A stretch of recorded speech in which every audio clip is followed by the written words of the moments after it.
Magandang araw po, Senator Marcolita, Donante Marcolita. Ako po si Engineer Angelito Mendoza ng Barangay Manalongon, Santa Catalina, Negros Oriental.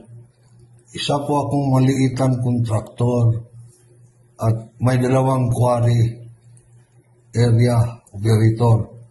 Humingi po ako ng tulong na maimbestigahan at ma-facilitate inquiry ang pamamaril sa akin noong August 27, 2025 para mahuli po at magkaalaman ang talamak na korupsyon dito sa aming probinsya.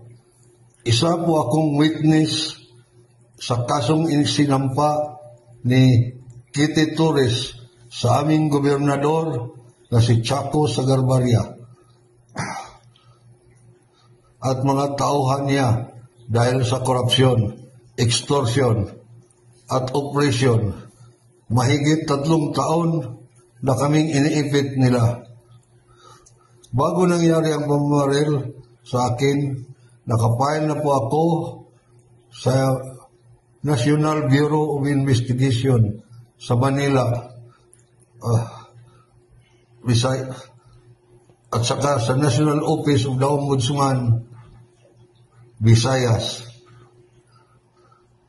Sana matulungan niyo po ako na mahuli ang salarin at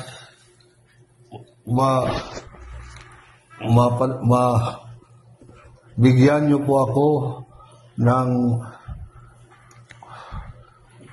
solusyon sa aking quarry na ino-override ng isang malaking kontraktor dito na walang ECC at area clearance.